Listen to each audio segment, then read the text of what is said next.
평창 패럴림픽이 어제 폐막식을 갖고 모든 대회를 마쳤습니다. 한미 연합훈련에 관심이 쏠리고 있습니다.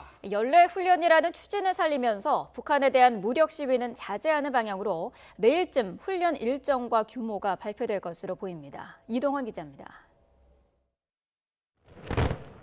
평창 동계올림픽과 패럴림픽을 이유로 연기된 키 리졸브 연습과 독수리 훈련 일정이 발표됩니다.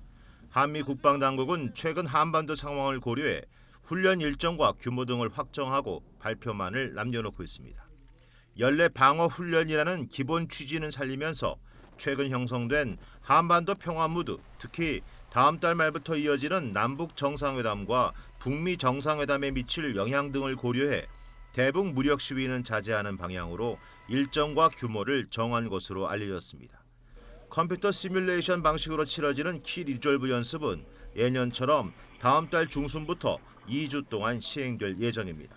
실제 병력과 장비가 이동하는 야외 기동 훈련인 독수리 훈련은 통상 2달 동안 진행되던 것을 한 달 정도로 줄여 다음 달 초 시작될 전망입니다.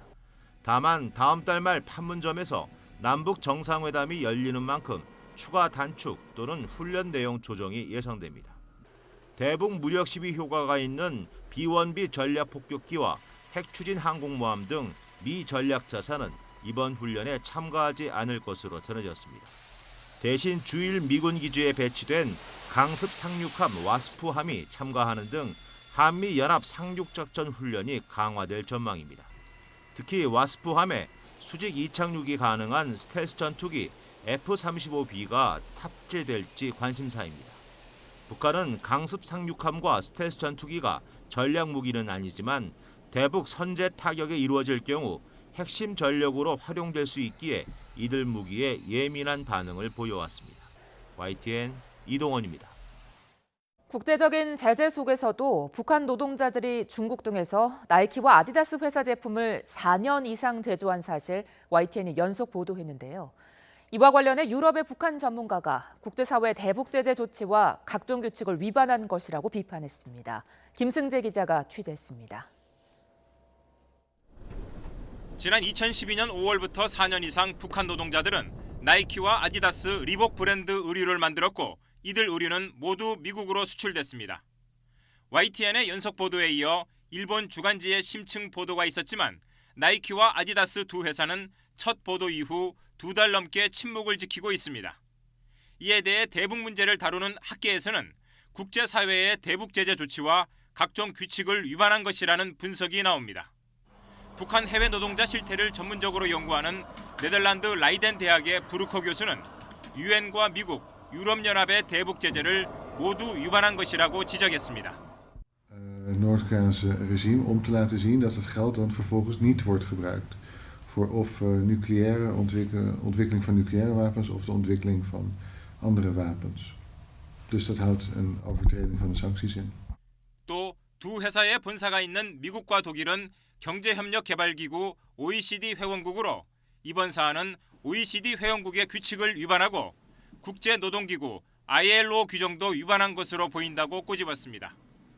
계속 침묵을 지키는 나이키와 아디다스 본사에 대해 브루커 교수는 세계 톱 브랜드의 위상에 걸맞게 진상을 투명하게 공개할 것을 촉구했습니다. Dus dat betekent dat er ten eerste volledige transparantie in de productieketen moet worden gegeven door zowel Nike als Adidas.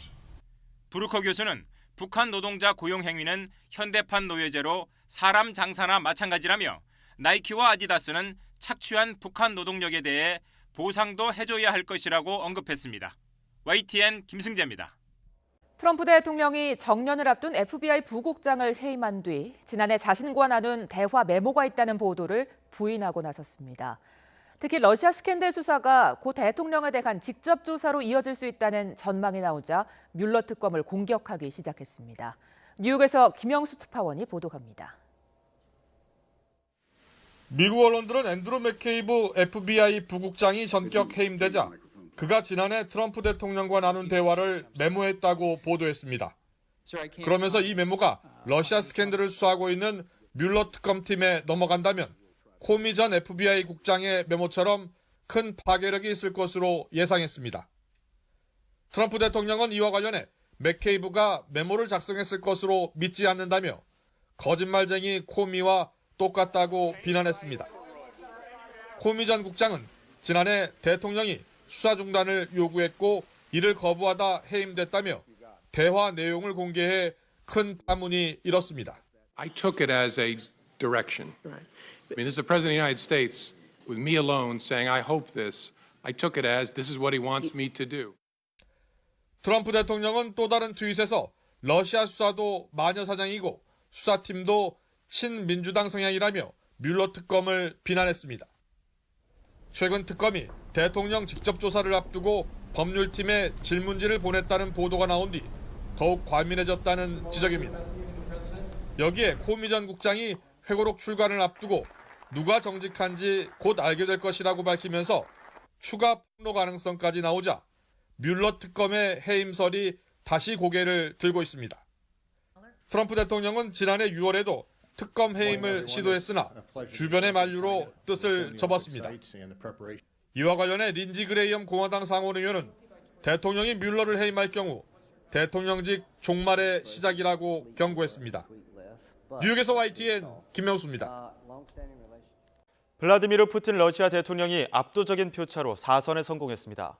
앞으로 6년 재집권을 더하면 푸틴은 무려 24년 동안 장기 집권을 하게 되는 겁니다. 임수근 기자가 보도합니다. 러시아 대선이 예상대로 블라디미르 푸틴 현 대통령의 압승으로 끝났습니다. 러시아 대선 출구조사 결과 후보자 8명 가운데 푸틴 대통령이 무려 73.9%의 득표율로 승리할 것으로 예측됐습니다. 11.2%로 2위에 머문 제1야당 공산당의 파벨 그르드닌 후보와는 무려 60%포인트 이상의 격차를 보였습니다. Вместе возьмемся за большую масштабную работу во имя России. 4년 대통령 중임으로 8년, 실세 총리 4년, 현 6년 임기 대통령에 이어 또다시 6년 재집권에 성공함으로써 푸틴은 무려 24년 동안 권좌를 누리게 됐습니다. 옛 소련을 31년 동안 통치한 스탈린 전 공산당 서기장에 이어 두 번째 장기 집권입니다. 그러나 2024년 임기를 끝으로 푸틴이 권좌에서 물러날 거라는 예상도 아직 이르다는 해석입니다. 시진핑 중국 국가주석처럼 푸틴도 집권 연장을 꾀할 가능성이 있다는 분석이 나오고 있습니다. 이런 가운데 러시아 야당과 민간 선거감시단체는 이번 선거에서 선관위 직원 등이 가담한 광범위한 선거 부정이 있었다고 밝혔습니다. 러시아 중앙선거관리위원회는 우리 시간으로 오늘 오후 4시에 잠정 개표 결과를 발표할 예정입니다. YTN 임수근입니다. 조류 인플루엔자, AI가 심상치 않은 상황을 보이면서 전국에 긴장하는 분위기입니다. 충북 음성에 이어 충남 아산, 경기 여주, 평택 등으로 확산하고 있어 농민들의 불안감이 커지고 있습니다. 보도에 김동우 기자입니다. 충남 아산의 한 산란계 농장 길 옆에는 이 농장에서 폐사한 닭들이 산더미처럼 쌓여 있습니다. H5형 AI 항원이 검출된 3만여 마리로 곧바로 매몰 처분될 닭입니다. 폐사한 닭을 땅에 묻기 위해 포크레인까지 준비돼 있습니다. 이곳은 앞서 AI가 발생한 경기도 평택의 한 농장과 14km 정도 떨어져 있습니다. 방역당국은 이 농장을 비롯해 3.3km 반경의 제2농장을 대상으로 이동 제한 조치를 취했습니다. 하지만 이딴 AI 발병으로 사육 농가들은 불안해하고 있습니다. 매몰이 되면은 더 직격탄을 맞게 되고 지금 최악이지 뭐죠. 그래서 상당히 지금 어렵습니다. 그 걱정들을 많이 하고 여기서 이제 중지가 됐으면 좋겠는데. 경기도 여주의 한 농장에서도 지난 16일 H5형 AI 항원이 검출돼 모두 예방적 차원에서 매몰했습니다. 경기도는 AI가 심상치 않다고 보고 평택을 중심으로 안성, 여주, 이천, 용인, 화성 등의 AI 특별 경계령까지 내렸습니다.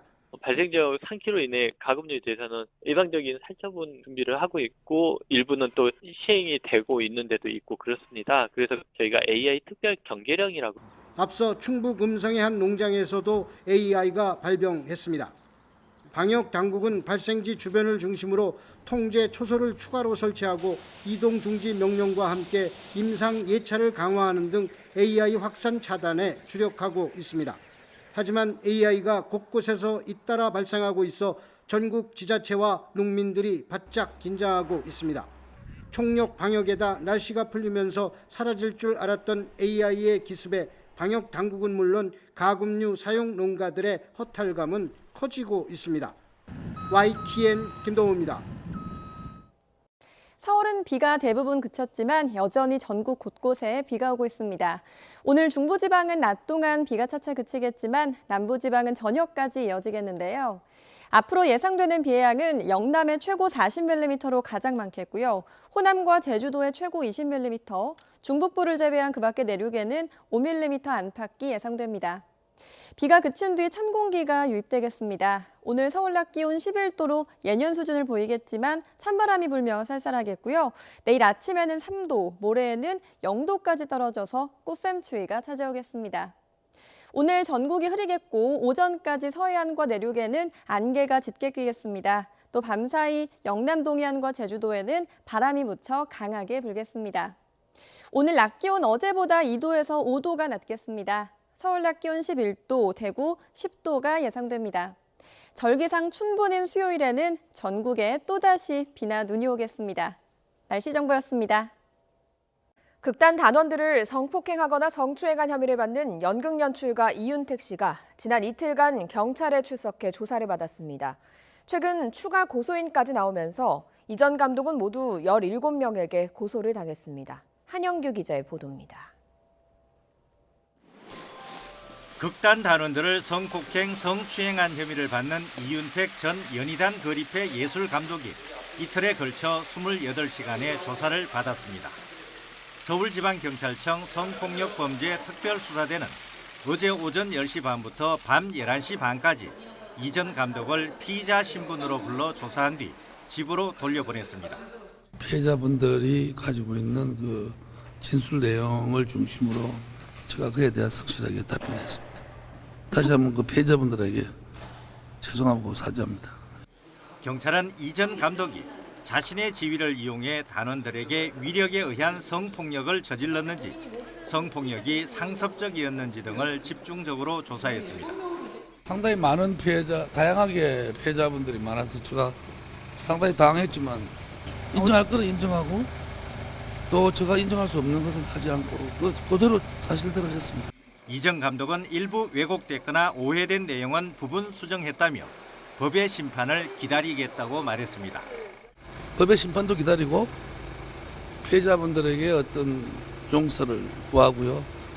피해자분들뿐만 아니고 연극인들, 관객들, 그리고 우리 연희단 그룹회 해체된 연희단 그룹회 흩어진 배우들, 스태프들 모두에게 죄송하다고. 경찰은 이 전 감독에 대해 구속영장을 신청하는 방안을 검토하고 있습니다. 이 전 감독은 1999년부터 2016년 6월까지 여성 연극인 17명을 성폭행하거나 성추행한 혐의로 고소당했습니다. 당초 16명의 연극인이 이 전 감독을 고소했고 최근 1명이 추가로 고소장을 내 피해자는 17명으로 늘어났습니다. YTN 한영규입니다. 북한이 북미 정상회담을 앞두고 본격적인 대미 탐색전을 벌이고 있습니다. 제3국 정부의 중재자들과 만나고 있는데요. 스웨덴과 미국인 억류자 석방 문제 등을 논의한 데 이어 최강일 외무성 부국장이 미국과의 대화를 위해 핀란드로 향했습니다. 워싱턴에서 김희준 특파원입니다. 최강일 북한 외무성 북미국 부국장이 베이징을 거쳐 핀란드 헬싱키에 도착했습니다. 남북한과 미국 사이 반관반민 1.5트랙 회의에 참석하기 위해서입니다. 한미양국 전직 외교관과 학계 인사가 참석하는 이번 회의에서 최 부국장은 캐슬린 스티븐슨 전 주한미 대사 등과 만날 것으로 알려졌습니다. 핀란드 정부는 학자와 관료들이 북한 문제를 논의하는 모임으로 북한이 미국 현직 관료와 만나지는 않을 것이라고 밝혔습니다. 이번 북미 접촉은 5월 북미 정상회담을 앞두고 열리면서 그 내용에 더욱 관심이 쏠립니다. 북미 당국 간의 본격적인 정상회담 실무 접촉에 앞서 북측은 이번 회의를 통해 미국 조야의 분위기를 탐색할 것으로 관측됩니다. 특히 북한 비핵화와 한반도 평화체제 구축 문제도 좀 더 구체적으로 논의될 수 있을 것으로 보입니다. 앞서 북한 리용호 외무상은 지난 15일부터 사흘간 스톡홀름에서 스웨덴 외무장관과 만나 한반도 안보 상황을 폭넓게 협의했습니다. CNN은 이번 회담에서 북한이 억류 중인 외국인 석방 문제도 깊이 있게 논의됐다고 전했습니다. 역사적인 남북 북미 연쇄 정상회담을 앞두고 이어지는 북미 간 탐색전이 성공적인 정상회담의 디딤돌이 될지 주목됩니다. 워싱턴에서 YTN 김유준입니다. 러시아 대통령 선거에서 블라디미르 푸틴 현 대통령이 예상대로 압도적인 표차로 사선에 성공했습니다. 푸틴은 이로써 무려 24년 동안의 장기 집권의 길을 열었습니다. 임수근 기자가 보도합니다. 러시아 대선이 예상대로 블라디미르 푸틴 현 대통령의 압승으로 끝났습니다. 러시아 대선 출구조사 결과 후보자 8명 가운데 푸틴 대통령이 무려 73.9%의 득표율로 승리할 것으로 예측됐습니다. 11.2%로 2위에 머문 제1야당 공산당의 파벨 그루드닌 후보와는 무려 60%포인트 이상의 격차를 보였습니다.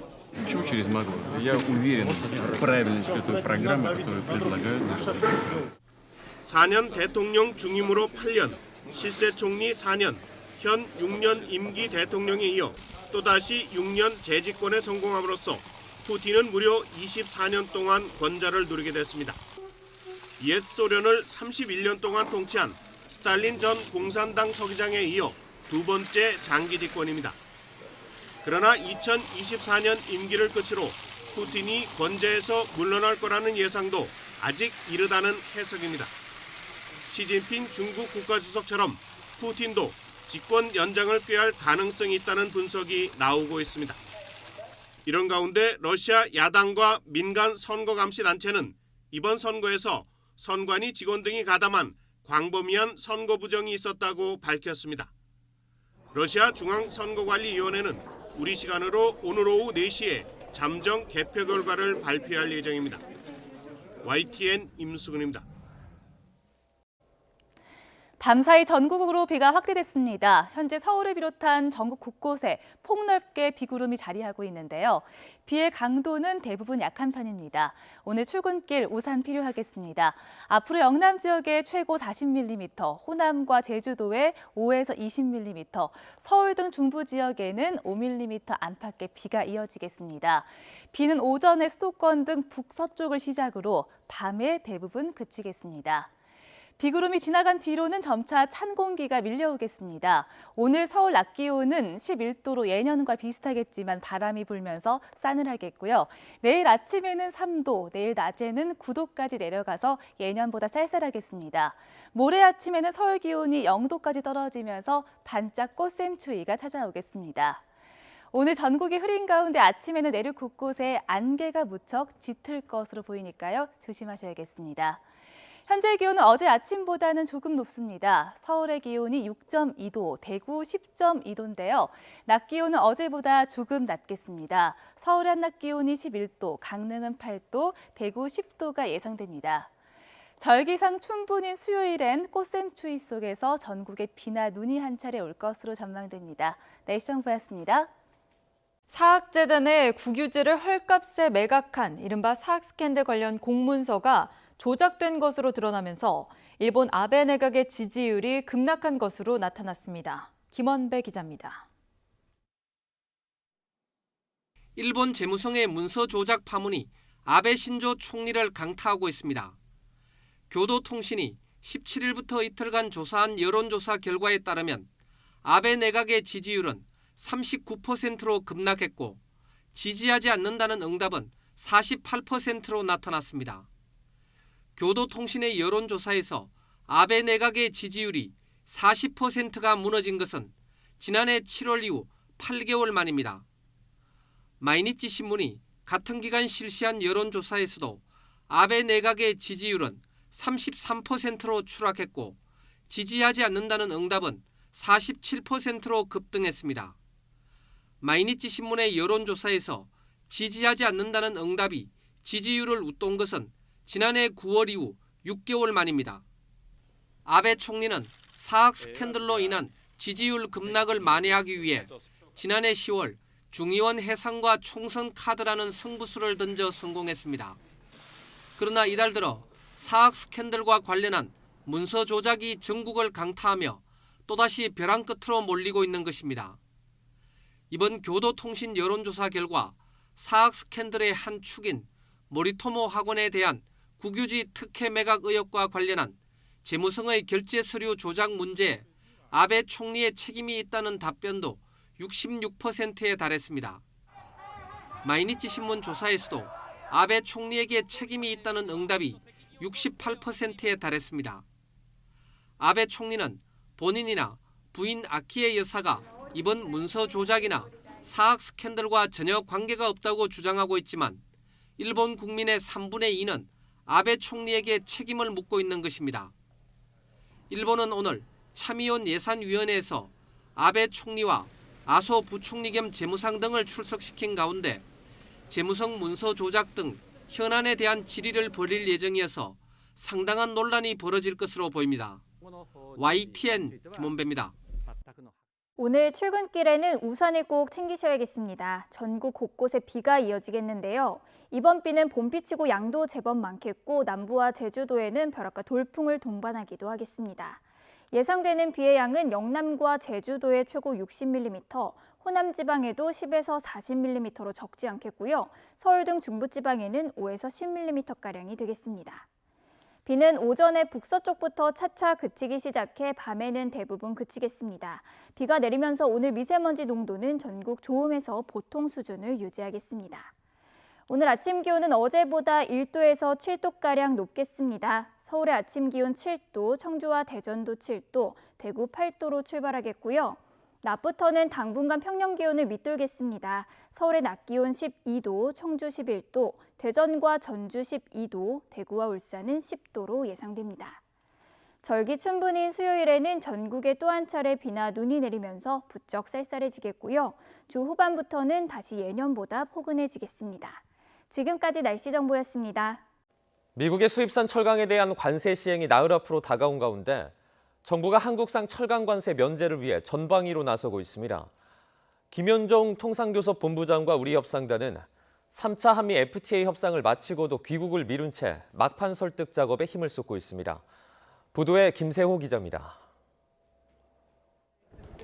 미국이 오는 23일 철강 관세 부과를 시행할 예정인 가운데 정부가 총력전을 펼치고 있습니다. 미측 우려 사항에 대한 우리 입장을 설명하는 동시에 한반도 정세 감안시 한미 동맹에 기초한 공조가 기묘한 시점임을 강조하면서 한국에 대한 면제 조치를 적극 검토해 줄 것을 요청했습니다. 이에 대해 로스미 상무장관은 한미 동맹의 특수성을 이해하게 됐다며 모든 상황을 종합적으로 고려해 검토하겠다고 답했습니다. 김현종 통상교섭본부장은 한미 FTA 개정을 위한 3차 협상에서 일부 이슈는 진전이 있었지만 철강 부문에서는 예측이 어렵다며 어떻게 될지는 지켜봐야 한다고 말했습니다. 김 본부장과 우리 협상단은 이번 협상을 마치고도 23일까지 미국에 남아 설득 작업을 이어갑니다. 한미 FTA 협상과 철강 관세 문제가 동시에 얽히면서 시간이 촉박하기 때문입니다.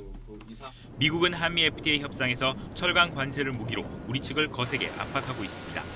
특히 자동차 부품 관련 비관세 무역 장벽 해소와 원산지 규정 강화를 요구하며 우리 측의 양보를 큰 폭으로 얻으려는 것으로 전해졌습니다. 이익의 균형이라는 원칙을 유지하면서 미국을 설득할 수 있는 대안 마련을 놓고 우리 협상단의 고민이 깊어지고 있습니다. YTN 김세호입니다. 극단 단원들을 성폭행하거나 성추행한 혐의를 받는 이윤택 전 연희당 거리패 예술감독이 이틀째 검찰에 출석해 조사를 받고 귀가했습니다. 경찰은 조사 내용을 토대로 구속영장을 신청하는 방안을 검토하고 있습니다. 한영규 기자입니다. 극단 단원들을 성폭행, 성추행한 혐의를 받는 이윤택 전 연희단 거리패 예술감독이 이틀에 걸쳐 28시간의 조사를 받았습니다. 서울지방경찰청 성폭력범죄 특별수사대는 어제 오전 10시 반부터 밤 11시 반까지 이 전 감독을 피의자 신분으로 불러 조사한 뒤 집으로 돌려보냈습니다. 피해자분들이 가지고 있는 그 진술 내용을 중심으로 제가 그에 대해 성실하게 답변했습니다. 다시 한번 그 피해자분들에게 죄송하고 사죄합니다. 경찰은 이 전 감독이 자신의 지위를 이용해 단원들에게 위력에 의한 성폭력을 저질렀는지, 성폭력이 상습적이었는지 등을 집중적으로 조사했습니다. 상당히 많은 다양하게 피해자분들이 많아서 제가 상당히 당황했지만 인정할 것은 인정하고 또 제가 인정할 수 없는 것은 하지 않고 그대로 사실대로 했습니다. 이 전 감독은 일부 왜곡됐거나 오해된 내용은 부분 수정했다며 법의 심판을 기다리겠다고 말했습니다. 법의 심판도 기다리고 피해자분들에게 어떤 용서를 구하고요. 피해자분들뿐만 아니고 연극인들, 관객들, 그리고 우리 연희당 그룹회 해체된 연희당 그룹회 흩어진 배우들, 스태프들 모두에게 죄송하다고. 경찰은 이 전 감독에 대해 구속영장을 신청하는 방안을 검토하고 있습니다. 이 전 감독은 1999년부터 2016년 6월까지 여성 연극인 17명을 성폭행하거나 성추행한 혐의로 고소당했습니다. 당초 16명의 연극인이 이 전 감독을 고소했고 최근 1명이 추가로 고소장을 내 피해자는 17명으로 늘어났습니다. YTN 한영규입니다. 안희정 전 지사의 성폭행 의혹 이후 충남지사 선거 판세가 술렁이고 있습니다. 여당은 유력한 후보였던 박수현 예비후보가 자진 사퇴했고 야당은 이곳을 전략공천 지역으로 정하고 거물급 후보의 출마를 저울질하고 있습니다. 박홍구 기자입니다. 여당의 독주가 예상되던 충남지사 선거. 하지만 안희정 전 지사의 성폭행 의혹이 불거지고 청와대 대변인을 지낸 박수현 예비후보까지 불륜과 내연녀 공천설에 휘말려 낙마하면서 혼전양상으로 바뀌었습니다. 민주당에서는 현역 4선의 양승조 의원과 아산시장 출신의 복기왕 예비후보가 각축을 벌이고 있습니다. 양승조 의원은 당 최고위원을 지내고 충남에서 유일하게 민주당 당적으로 4선에 오르는 등 풍부한 경험이 장점이지만 당의 현역 출마 자제령과 박수현 불륜 배우설이 부담입니다. 복기왕 후보는 지명도에서 떨어지지만 두 번의 아산시장을 거치면서 다진 탄탄한 지역 기반과 자치분권에 대한 철학과 경험을 장점으로 내세우고 있습니다. 반전의 계기를 맞은 한국당은 이곳을 전략공천 지역으로 정하고 당력을 집중하고 있습니다. 정용선 전 충남경찰청장이 출마를 선언했고 이인재 고문과 이명수 의원, 여기에 이완구 전 총리까지 출마설이 나오고 있습니다.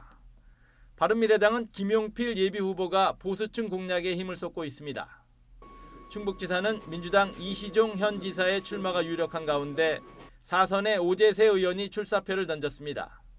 한국당에서는 박경국 전 안전행정부 차관이 후보로 확정됐고 바른미래당에서는 신용한 예비후보가 경쟁을 벌이고 있습니다. 권선택 전 시장이 선거법 위반으로 사퇴해 무주공산이 된 대전시장 선거에는 민주당에서 이상민 의원, 정국교 전 의원, 허태정 전 유성구청장, 박영순 전 청와대 행정관이 나섰고 한국당에서는 박성효 전 대전시장과 육동일 충남대 교수, 박태우 예비후보가, 바른미래당에서는 남충희 예비후보가 출마할 것으로 보입니다. 강원도는 최문순 현 지사에 맞서 자유한국당에서 정창수 전 관광공사 사장과 김현식 전 태백시장이 출마 의사를 밝혔습니다. 이 밖에 세종시는 이춘희 현 시장에 맞서 민주당 고준일 시의회 의장과 한국당 이성용 예비후보 등이 도전하고 있습니다. YTN 박홍구입니다. 미국의 수입 철강 관세 부과가 나흘 앞으로 다가왔습니다. 우리 정부는 한국산 철강 관세 면제를 위해서 전방위로 뛰고 있습니다. 김세호 기자입니다. 미국이 오는 23일 철강 관세 부과를 시행할 예정인 가운데 정부가 총력전을 펼치고 있습니다. 강경화 외교부 장관도 이례적으로 윌버로스 미 상무부 장관을 직접 만났습니다. 미측 우려 사항에 대한 우리 입장을 설명하는 동시에 한반도 정세 감안시 한미 동맹에 기초한 공조가 기묘한 시점임을 강조하면서 한국에 대한 면제 조치를 적극 검토해 줄 것을 요청했습니다. 이에 대해 로스미 상무장관은 한미 동맹의 특수성을 이해하게 됐다며 모든 상황을 종합적으로 고려해 검토하겠다고 답했습니다. 김현종 통상교섭본부장은 한미 FTA 개정을 위한 3차 협상에서 일부 이슈는 진전이 있었지만 철강 부문에서는 예측이 어렵다며 어떻게 될지는 지켜봐야 한다고 말했습니다. 김 본부장과 우리 협상단은 이번 협상을 마치고도 23일까지 미국에 남아 설득 작업을 이어갑니다. 한미 FTA 협상과 철강 관세 문제가 동시에 얽히면서 시간이 촉박하기 때문입니다. 미국은 한미 FTA 협상에서 철강 관세를 무기로 우리 측을 거세게 압박하고 있습니다. 특히 자동차 부품 관련 비관세 무역 장벽 해소와 원산지 규정 강화를 요구하며 우리 측의 양보를 큰 폭으로 얻으려는 것으로 전해졌습니다. 이익의 균형이라는 원칙을 유지하면서 미국을 설득할 수 있는 대안 마련을 놓고 우리 협상단의 고민이 깊어지고 있습니다. YTN 김세호입니다. 극단 단원들을 성폭행, 성추행한 의혹이 제기된 연출가 이윤택 전 연희단 거리패 예술감독이 이틀에 걸쳐서 28시간의 경찰 조사를 받고 귀가했습니다. 서울지방경찰청 성폭력 범죄특별수사대는 어제 오전 10시 반부터 밤 11시 반까지 이전 감독을 피해자 신분으로 불러서 조사한 뒤에 집으로 돌려보냈습니다. 조사를 마치고 나온 이전 감독은 상당히 많은 피해 내용이 다양하게 나와서 당황했지만 최대한 사실대로 답했다며 다시 한번 피해자들에게 죄송하고 사죄한다고 말했습니다. 이전 감독은 인정할 것은 인정하고 왜곡되거나 오해된 것은 부분 수정했다며 법의 심판을 기다리겠다고 답했습니다. 오늘 출근길에는 우산을 꼭 챙기셔야겠습니다. 전국 곳곳에 비가 이어지겠는데요. 이번 비는 봄비치고 양도 제법 많겠고 남부와 제주도에는 벼락과 돌풍을 동반하기도 하겠습니다. 예상되는 비의 양은 영남과 제주도에 최고 60mm, 호남 지방에도 10에서 40mm로 적지 않겠고요. 서울 등 중부지방에는 5에서 10mm가량이 되겠습니다. 비는 오전에 북서쪽부터 차차 그치기 시작해 밤에는 대부분 그치겠습니다. 비가 내리면서 오늘 미세먼지 농도는 전국 좋음에서 보통 수준을 유지하겠습니다. 오늘 아침 기온은 어제보다 1도에서 7도가량 높겠습니다. 서울의 아침 기온 7도, 청주와 대전도 7도, 대구 8도로 출발하겠고요. 낮부터는 당분간 평년 기온을 밑돌겠습니다. 서울의 낮 기온 12도, 청주 11도, 대전과 전주 12도, 대구와 울산은 10도로 예상됩니다. 절기 춘분인 수요일에는 전국에 또 한 차례 비나 눈이 내리면서 부쩍 쌀쌀해지겠고요. 주 후반부터는 다시 예년보다 포근해지겠습니다. 지금까지 날씨 정보였습니다. 러시아에서는 대선 투표가 진행되고 있습니다. 집권 4기에 도전하는 푸틴 현 대통령을 포함해서 모두 8명이 경쟁하고 있는데요. 극동 지역에서부터 시작된 투표는 우리 시각으로 오늘 새벽 3시 서부 칼리닌그라드주의 투표소가 문을 닫으면 종료됩니다. 현재 각종 여론조사에서 푸틴 현 대통령이 65%에서 69% 사이에 압도적인 투표율을 기록할 것으로 예상돼 1차 투표에서 무난히 승리할 것으로 전망됩니다. 러시아는 대선 1차 투표에서 과반 득표자가 나오지 않으면 1, 2위 득표자가 결선 투표를 치러 다수 득표자가 대통령에 당선됩니다. 러시아 중앙선관위는 우리 시각으로 오늘 오후 4시에 잠정 개표 결과를 발표할 예정입니다. 이번 대선에서 선출되는 대통령의 임기는 6년으로 푸틴 대통령은 2012년 대선에서 승리해 3기 집권에 성공했고 이번 대선에서 4기 집권에 도전하고 있습니다. 예상대로 푸틴 대통령이 승리해 2024년까지 통치하면 30년 이상 권좌를 누린 이오시프 스탈린 옛 소련 공화당 서기장에 이어서 러시아 현대사의 두 번째 장기 집권자가 됩니다. 성폭행 의혹을 받는 안희정 전 충남지사가 오늘 다시 검찰에 출석해서 조사를 받습니다. 검찰은 안 전 지사를 추가 조사한 뒤에 신병 처리 방향을 정하기로 했습니다. 김형근 기자입니다. 지난 9일 자진해서 검찰에 출석했던 안희정 전 지사가 열흘 만에 다시 검찰에 나옵니다. 검찰은 안 전 지사에게 오늘 오전 10시까지 출석해 줄 것을 통보했다고 밝혔습니다. 이번 두 번째 출두 모습도 언론에 공개될 것으로 보입니다. 당초 안 전 지사는 주말쯤 소환될 것으로 예상됐지만 검찰은 두 번째 고소장이 접수되면서 수사 속도를 조절해 왔습니다. 이름과 가족 상황 노출 등 고소인이 2차 피해를 겪을 우려가 제기됐기 때문입니다. 검찰은 더 좋은 민주주의 연구소 직원으로 알려진 두 번째 피해자에 대한 조사를 비밀에 붙이는 등 조사에 더욱 신중을 기했습니다. 자신의 삶이 하나하나 남들에 의해서 해체되는 과정이 굉장히 두렵고 힘든 상황입니다. 그래서 피해자가 조사를 차분하게 잘 받을 수 있도록 이런 것 좀 신경 써서 도와주셨으면 좋겠습니다. 이번 안 전 지사에 대한 조사는 업무 관계를 악용했는지에 초점이 맞춰질 것으로 보입니다. 고소인들은 안 전 지사의 지위 때문에 성폭력을 당했다며 업무상 위력에 의한 간음과 추행 혐의를 제기했고 안 전 지사 측은 자연스러운 관계였다고 주장하고 있기 때문입니다. 검찰은 2번에 걸친 소환 조사 결과를 토대로 안 전 지사의 신병 처리 방향에 대한 검토에 들어갈 예정입니다. YTN 김영근입니다. 거액의 뇌물수수와 비자금 조성 혐의를 받는 이명박 전 대통령에 대한 검찰 구속영장 청구 여부가 이르면 오늘 결정됩니다.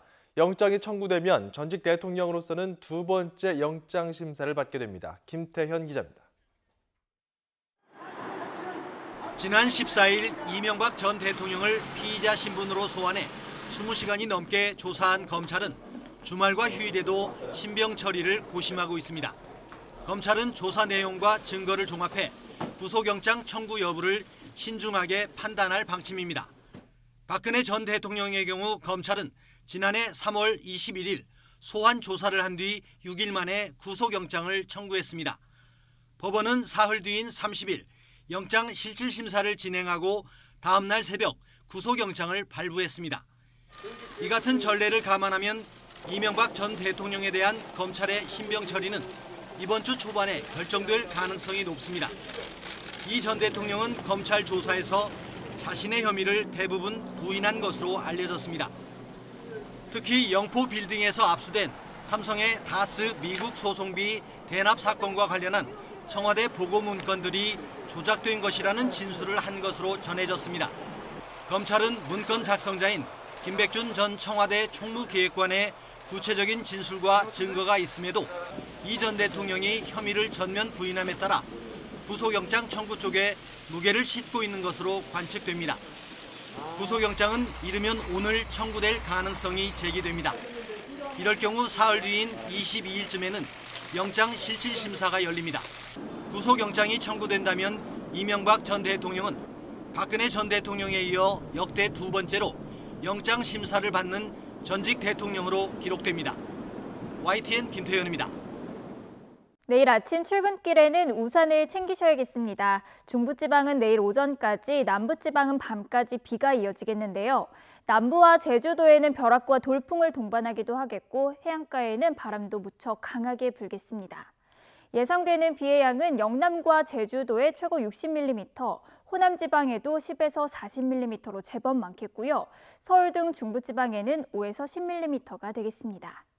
비가 내리면서 내일 공기는 깨끗하겠는데요. 전국의 미세먼지 농도 좋음에서 보통 수준을 유지하겠습니다. 내일 아침 기온은 오늘보다 1도에서 7도가량 높겠습니다. 서울의 아침 기온 7도, 청주와 대전도 7도, 대구 8도, 울산 9도로 출발하겠고요. 내일 낮부터는 당분간 평년 기온을 밑돌겠습니다. 서울의 낮 기온은 12도, 청주 11도, 대전과 정주 12도, 대구와 울산은 10도로 예상됩니다. 절기춘분인 수요일에는 전국에 또 한 차례 비나 눈이 내리면서 부쩍 쌀쌀해지겠고요. 주 후반부터는 다시 예년보다 포근해지겠습니다. 지금까지 날씨 정보였습니다.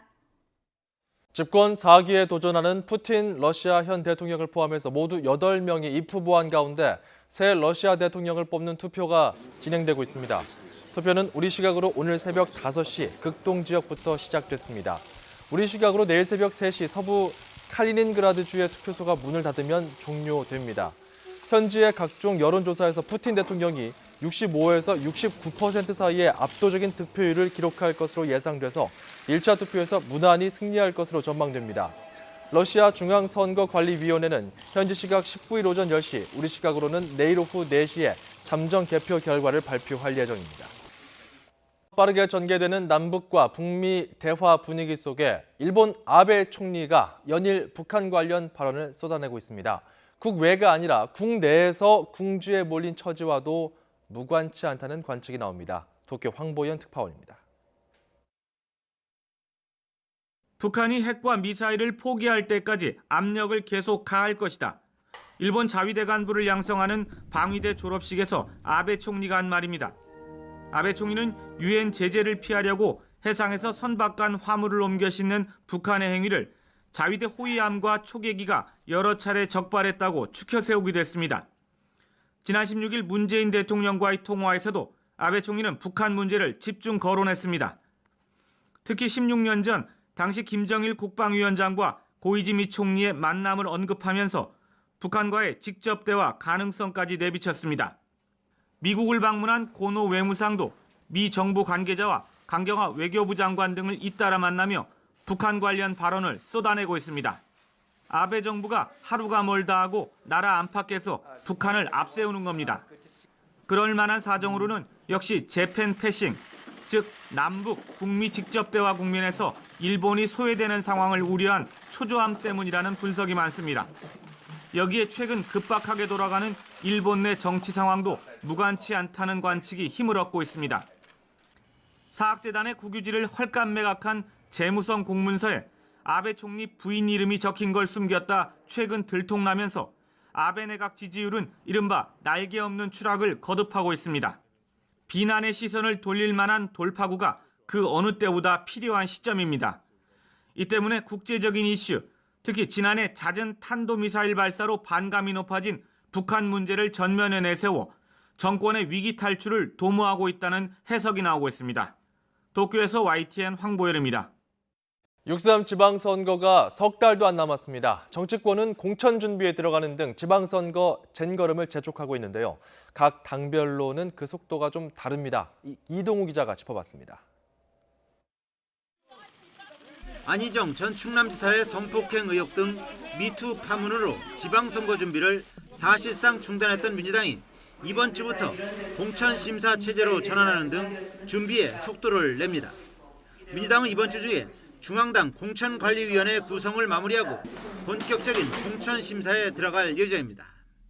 민주당 공천은 경선이 원칙이며 광역단체장 선거는 권리당원 대상 투표와 여론조사를 50%씩 반영해 후보자를 선출하게 됩니다. 민주당은 후보 간 경쟁 과열이 예상되는 지역은 다른 지역보다 먼저 경선을 진행하는 방안을 검토 중입니다. 다만 민주당의 지지율이 높다 보니 공천이 곧 당선이라는 인식에 따라 경선 후보 간 네거티브 선거전이 벌어질 경우에 전략 공천을 선택할 수도 있다는 방침인 것으로 알려졌습니다. 자유한국당은 여당의 공천 상황을 보면서 맞춤형 후보를 내세운다는 전략에서 여당의 공천 상황과 관계없이 속전속결로 공천을 마무리한다는 전략으로 수정했습니다. 미투 파문 등으로 민주당의 공천 작업이 지연되는 만큼 공천을 가급적 빨리 마무리 짓고 조기에 표밭을 다지게 하는 것이 유리할 것이라는 판단입니다. 이에 따라 부산시장, 인천시장, 울산시장 후보로 현역 단체장을 확정한 데 이어 충북지사, 제주지사 후보도 정했습니다. 이번 주 중에는 경기지사와 대전시장, 강원지사 후보도 결정할 예정입니다.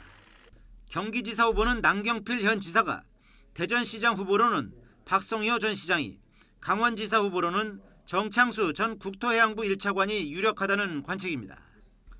바른미래당과 민주평화당, 정의당도 지방선거 기획단을 구성하는 등 선거 준비에 속도를 내고 있지만 낮은